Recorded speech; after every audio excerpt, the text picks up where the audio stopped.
What's up, guys? Welcome to Light Novel Explores.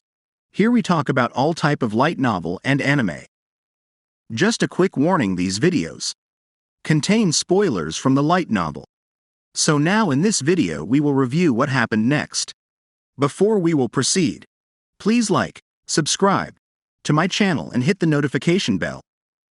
Now without further ado, let's proceed with the video. Today we're going to talk about High School DxD Season 5 Episode 13. Rias put on a sarcastic smile while staying on maximum alert.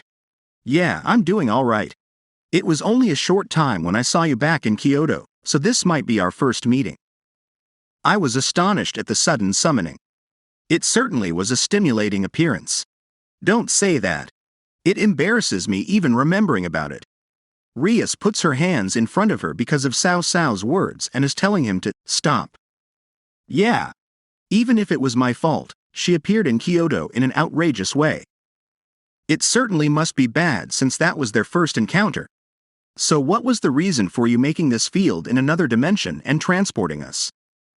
It must be a good-for-nothing plot, I guess? When Sensei asked that, Cao Cao looked behind us. He was looking at Ophis. Yeah, Ophis. I was wondering where you went with Valley, but for you to be here. I certainly didn't anticipate that. Kuroka stood in front of Ophis. We are also shocked, NYA. I thought you'd head to where Valley is. We sent a different team over there. They are probably battling them now. What are they saying? I couldn't follow either of their conversations. I do know that Valley's team and Cao Cao's team are against each other. While we were suspicious of the situation, Le Fay suddenly raised her hand. She made a cough and explained to us joyfully. At the same time, an ash-gray wolf appeared from her shadow and glared at Cao Cao. Well, this started from two things. The first is that Ophis-sama took great interest in Securite, Opie Dragon, San. Valley-sama found out about it, so he offered to set up a meeting between the two through his own connections. I know about that. That's why Ophis made a shocking visit to my house. Le Fay had one finger up, then put up her second finger. The second reason is that Valley-sama got a hold of some information which said that someone is after Ophis-sama from the shadows. To find out about it, we decided to lure them out. If we are lucky, we can fight directly with the people who get in our team's way by using Ophis-sama as bait. So it means that Le Fay shyly pointed at Cao Cao. Those people over there are after Ophis-sama and us, so we thought that they would take action if Valley-sama took Ophis-sama out of headquarters, and we could crush them when they came after us. But there was no reason for having Ophis-sama be in danger, so Valley-sama took Biku-sama, who disguised himself as a fake Ophis-sama. And we took the real Ophis-sama to Opie Dragon, San's house. Wow, wait a second. Hearing Le Fay, I looked at Cao Cao, Ophis and Sensei. Wait. I know that Valley's team and the hero faction are on bad terms. I also know that Ophis is being targeted. But the one who is after Ophis is Cao Cao. So does it mean that the hero faction is after Ophis? What does this mean? Don't they all belong to the Chaos Brigade? More like, isn't Ophis their boss? All of us present, the Gremory group and the others, are shocked. The ones who are calm are Sensei, Kuroka, Le Fay, Cao Cao and Georg. Cao Cao started nodding his head hearing Le Fay, and is tapping his spear on his shoulder. It's Valley we are talking about. I knew that he won't just go around taking Ophis with him. So we knew that he would be using Ophis as bait to lure us out. But we also knew that Valley won't be using Ophis just as bait. We knew that Ophis was interested in the changes of this generation's Hakuryuko and Securite. So we thought that something like this might happen, so we split into two groups. One group went after Valley, while Georg and I would check on Securite. Just as we thought, Ophis was here. So we ended up meeting each other like this. I'm still confused, but judging from the story, Valley tried to lure out Cao Cao without using the real Ophis but with a fake Ophis.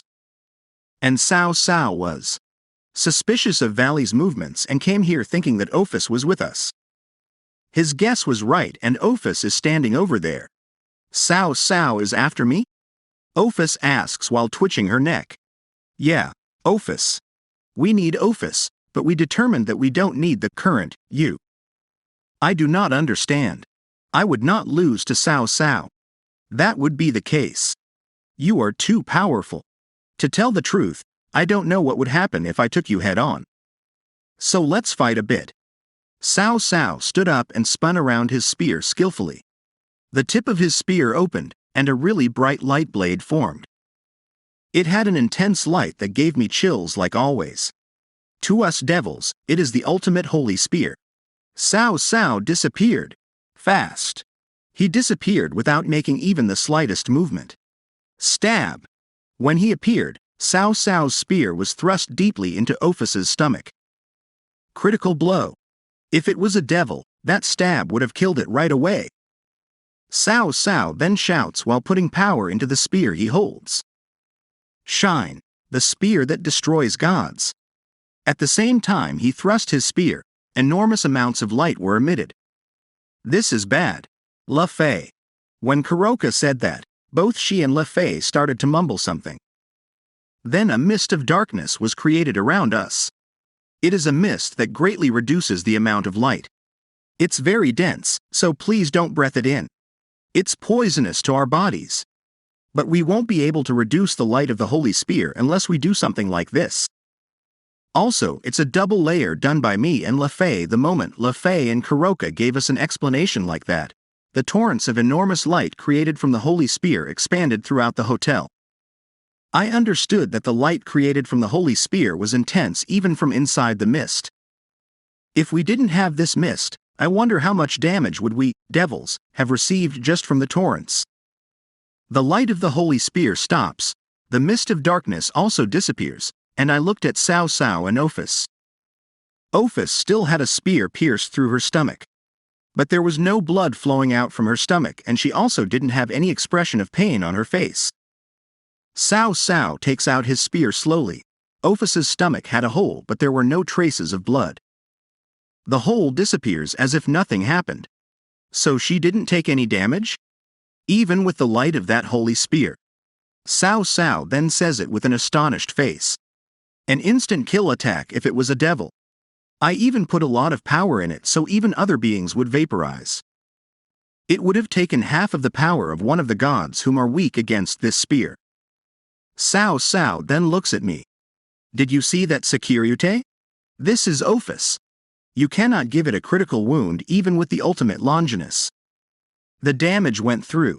But to take down the power of infinite is not possible even with this spear. Since Ophis herself is infinite, does it mean that no matter what kind of attack you do with that spear, it is useless? So this is a dragon that represents infinity. Cao Cao continues while tapping his spear on his shoulder. She won't even fight back against me who just attacked her.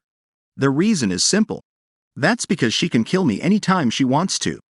That's why she won't do it, even if I do something like this. Basically, she's not interested in anything besides Great Red. Out of the top 5 world's strongest, not including Great Red, the strongest one is Ophis, and there is a huge gap between her and the second strongest where you could say that she is on a totally different level. This is what the embodiment of infinity means. These guys. Cao Cao is after Ophis, right? Then I thought about it. Then what are they planning to do with this infinite? Even if it is Cao Cao, it would be impossible to defeat her, right? Or can he beat her if he uses Balance Breaker or the thing called Truth Idea? No. Judging from how Cao Cao spoke, he's basically saying that he can't beat her. Then what seems like a transport magic circle is created below Kuroka and Le Fei. Is it a magic circle created by them? Kuroka then says it with a smile. We have connected it while you were doing your sideshow. Let's do it, Le Fei. It's about time that we have to call him. When the ash-gray wolf, Fenrir, positioned itself on the magic circle made an intense glow and reacted. When the light stopped, instead of Fenrir, that guy was standing there instead.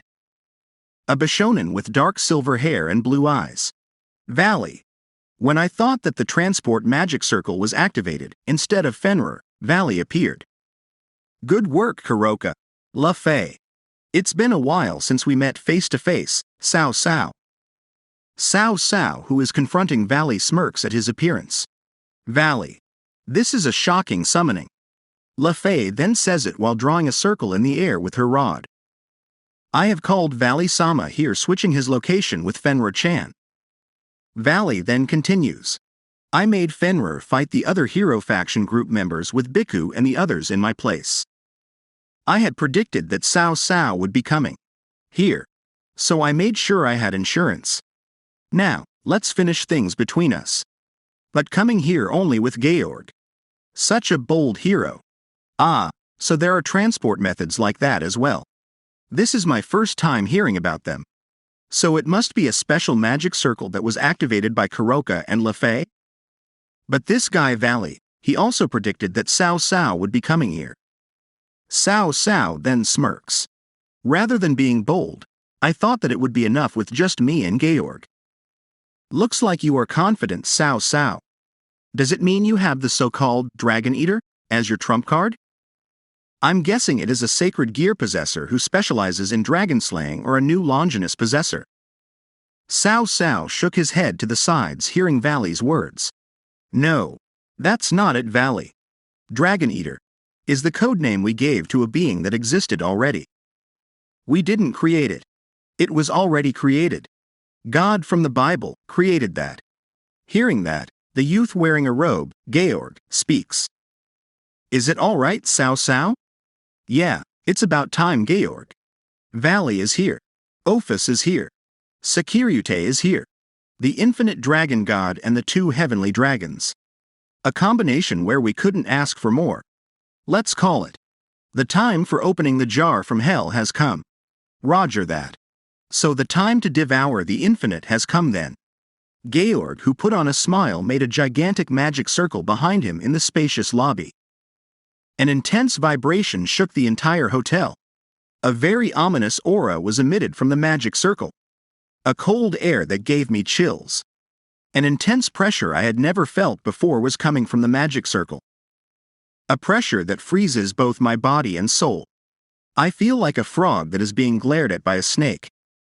This presence is an overwhelming evil intent only directed at a dragon. Diedrich also seems like he felt something and his voice is trembling. Diedrich is frightened. What kind of being is there that can even frighten a heavenly dragon, which is an embodiment of bravery? Then a gigantic ominous thing started appearing from the magic circle. Head. Torso. Black wings. A cross. Someone was impaled into a cross. Restraint tools were intensely binding its body. There were so many restraining tools placed all over its body, and there are creepy letters written on the tools. There were ones that were placed on its eyes, and there were tears of blood dripping from them. The moment its whole body appeared from the magic circle, my breath stopped because of the bizarre existence. It had the lower body of a snake. No, there are scales on it.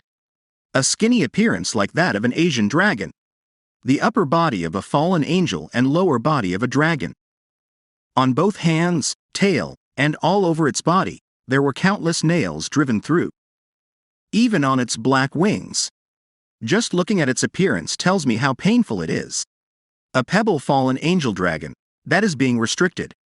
A crucifixation done to a criminal who has done something very serious. It looks like it is the personification of anger from the one who judged it. A creepy voice emitted from the criminal's mouth echoes throughout the lobby. From its mouth covered in fangs, there was blood and saliva coming out as well. Pain, jealousy, suffering, resentment. A sound that is mixed with all kinds of negative emotions. You can tell it is a being that was judged by someone who harbored great anger towards it. There was a black aura and mist coming out of the fallen angel dragon that was spreading throughout the lobby. A sensation where my skin is being poked with needles. A disgusting sensation that covers my whole body. Sensei's eyes changed and his expression changed to that of anger. This guy is. To bring such a thing. So you unsealed the seal of Cocytus. Cao Cao took a step forward and starts to speak as if he was reading a poem. It says that it is the poison of God. It says it is the evil intention of God. A forbidden being that made the people in Eden eat the fruit of knowledge. The first crime that was judged by the dead god from the Bible and still continues to be in effect. Dragon Eater. Samael. The angel that received the curse of God who hated dragons and snakes. A dragon. Yes. A dragon whose existence was eliminated from the record. Hearing the name of the restrained dragon, everyone besides me put on a shocked face. Sensei. What is that? Even I know that it's dangerous just by looking at it. I ask Sensei. Do you know the story of Adam and Eve? Yeah. I at least know about that. Weren't they the first man and woman? The ones who were at the Garden of Eden or something. Sensei begins to explain. The one who turned into a snake and made Adam and Eve eat the fruit of knowledge is that. That action brought the fury of God from the Bible. So God started to hate snakes and dragons to the extreme. That's the reason why dragons are depicted as evil in many of the texts from the church. He is a being that was made of the evil intentions of God, because of God's hate, a being who received many kinds of poisons and curses on his body. Naturally, it is impossible for God, who is sacred, to have evil intentions. That's why it has intense poison.